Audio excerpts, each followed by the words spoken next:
한국은 일본에 K 주사기를 보내줘야 한다. 일본의 한 언론이 한국 정부가 일본에 특수 주사기를 보내줘야 한다고 보도했습니다. 그런데 부탁을 해도 모자랄 판에 여기서 어이없는 주장을 해 논란이 되고 있습니다. 한국의 근대화에 일본이 공헌했고 일본의 의료는 100여 년 전부터 한국인을 도왔다는 것입니다. 이 때문에 한국이 K 주사기로 일본 의료에 기여한다면 좋든 나쁘든 한일 교류에 의미가 있는 셈이라고 말했습니다. 이 매체는 1877년 일본 외무성이 부산에 재생의원을 설립하여 조선의 의료에 크게 기여했고 1884년 명성황후의 조카 민영익이 미국 선교사 의사와 일본인 의사의 외과 수술로 목숨을 건진 덕에 1885년 조선 최초의 국립현대의료기관 제중원이 설립됐다고 주장하기도 했습니다. 이 매체는 이러한 사례를 들면서 일본 덕에 근대화의 세례를 받은 한국의 의료기술은 눈부시게 발전했다며 한국의 반일로 일본의 기여를 모두 부정하려는 움직임도 있지만 양식 있는 한국인들은 그걸 알면서도 말할 수 없을 뿐이라고 주장했습니다. 하지만 이러한 일본 매체의 주장은 일제의 침략을 정당화시키는 식민사관에 기반하고 있다며 비판받았습니다. 일본이 재생위원을 설립한 것은 조선으로 건너간 일본인과 외국인들을 위한 것이었습니다. 조선인들을 위한 것이 아니었다는 것입니다. 일본은 조선을 식민 지배하고 자국의 이익을 극대화하는 데만 주력했고 의료는 무엇보다 통치를 위한 수단이었습니다. 게다가 일본의 의료는 한국민 주변 국가 국민들을 실험 대상으로 삼아 얻은 것이기에 더욱더 어이가 없었습니다. 한 국내 네티즌은 이에 대해 의료 실험으로 우리 조상들에게 저지른 악행을 생각하지도 않으니 저런 말을 할 수 있는 거겠죠 라고 말했습니다. 일본의 이렇게 뻔뻔한 태도에 많은 국민들은 어이없어 했습니다. 한 네티즌은 일본의 이런 태도에 시원한 댓글을 달았습니다. 무릎 꿇고 가랑이 기면서 싹싹 빌어도 안 줄 마당에 어이 개털리네요. 그런데 이런 일본의 태도는 이번이 처음이 아니었습니다. 지난해 5월 일본에 마스크가 없을 때 한 일본 언론은 칼럼에서 한국이 일본의 익명으로 마스크를 지원해줄 수는 없을까라고 했고 진단키트 부족에 한국은 줄 생각도 없는데 한국이 준다면 한국산 진단키트가 문제가 없는지 검사해야 한다고 말하기도 했습니다. 정작 자신들이 급했지만 끝까지 한국에 자존심을 내세웠습니다. 또한 2009년 일본은 경제 보복을 하면서 유니클로는 불매운동이 오래가지 못할 것이라고 큰소리치기도 했는데 올해 유니클로는 국내에서만 매장 30개 이상을 정리할 것으로 보이며 한국에서 밀려나는 모습을 보이고 있습니다. 지난 3일절 한국 정부는 일본과 대화하겠다는 뜻을 밝혔습니다. 하지만 일본은 한국이 먼저 해법을 가지고 와라라며 일방적인 태도를 보이고 있습니다. 우리나라는 최근 외교부 장관과 주일 대사가 바뀌었지만 아직도 일본 외무상과 접촉을 못하고 있습니다. 이는 일본 정부가 한국 정부가 위안부와 강제징용 문제에 대해 새로운 해법을 가지고 오지 않으면 당분간 소통하지 않겠다는 전략을 세운 것이라고 했습니다.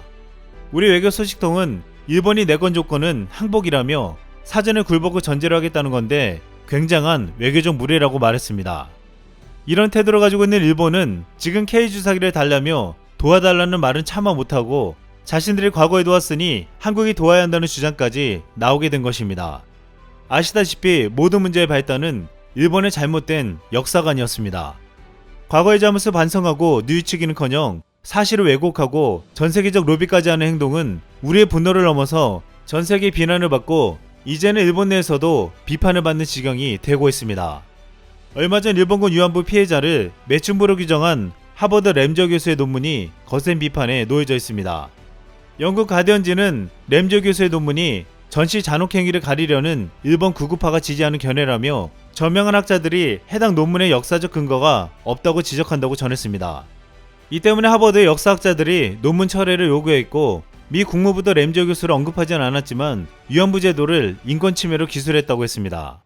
이렇게 세계 언론과 미국의 한인사회, 하버드대 교수를 비롯해 이제는 일본 내 역사학자들까지 이제서야 나서게 된 점을 반성한다며 반박 논문을 발표하겠다고 말했습니다. 일본사 연구회 등 4천여 명이 넘는 회원수를 가진 학술단체들은 일제히 램저 교수를 정면 비판하고 나선 것입니다.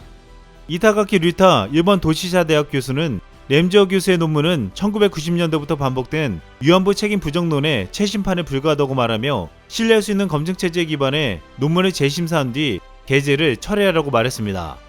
일본은 올해 전세계 국가들의 평화의 축제인 도쿄올림픽을 열며 부흥을 강조하려 했지만 코로나로 인해 큰 문제를 겪으며 역사를 왜곡하려는 시도까지 지탄받고 있습니다.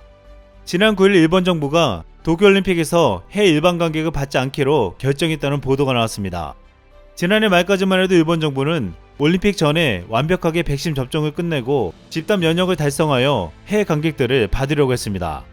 이 때문에 해외에서 온 관객들에게 14일간의 격리를 면제해주고 대중교통까지 이용할 수 있게 해주는 것이 논의되었습니다. 하지만 계획한 대로 백신이 오지 않았고 접종도 상당히 늦어지면서 해외 관객을 받는 것은 불가능하다고 여긴 것입니다. 여기에 주사기도 제대로 준비되지 않았고 한국의 도움을 받지 못한 것도 이런 결정에 영향을 미쳤다고 보고 있습니다. 일본이 해외 관광객을 받지 못하면 입장수인 100억엔, 하나로 약 1,050억 원이 허공에 날아갈 것으로 예상되고 있습니다. 올림픽을 통해 관광객 100만여 명을 유치해 코로나로 곤두박질친 관광업을 살리는 계기로 만들겠다는 일본의 전략도 물거품이 되는 것입니다. 무엇보다 국내에서는 도쿄올림픽 성원은 방사능이 아직 거치지 않았다는 후쿠시마에서부터 시작하려 했습니다.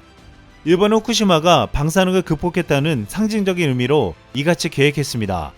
하지만 전문가들은 후쿠시마 성어봉송의 길을 방사능 기준치가 최대 25배에 달한다고 경고해왔습니다. 그럼에도 일본은 강행하려 했는데 결국 이곳에서 관중 없이 성어가 시작되며 큰 참사는 피할 수 있게 되었습니다. 또한 일본이 올림픽 때 해외 관광객이 오면 보여주려 했던 영토 주권 전시관도 의미가 없어졌습니다.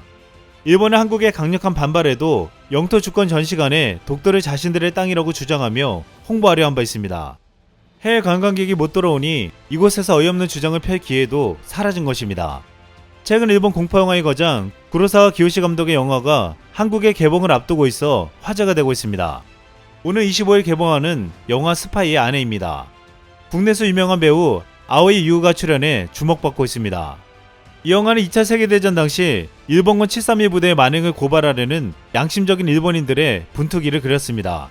구로사와 기요시는 이 영화를 통해 역사를 왜곡하려는 일본 우익들에게 경고의 메시지를 날렸다고 평가받고 있습니다. 그는 왜 일본의 전쟁 범죄가 전쟁 종료 75년이 지날 때까지 일본 영화 제작자들 사이에서 금기시되는지 이야기가 어렵다고 말했습니다. 이 영화는 일본에서는 역대 애니메이션 흥행 기록을 갈아치운 귀멸의 칼날에 밀려 빛을 보지 못했습니다. 귀멸의 칼날은 일본 흥행에 이어 한국에서도 흥행몰이를 하고 있습니다. 그런데 귀멸의 칼날에서 우리나라에서만 다른 장면이 나왔습니다. 지난 1월 귀멸의 칼날 국내 제작 배급 측은 애니메이션 속 우기기 무늬 디자인을 다른 디자인으로 변경했습니다.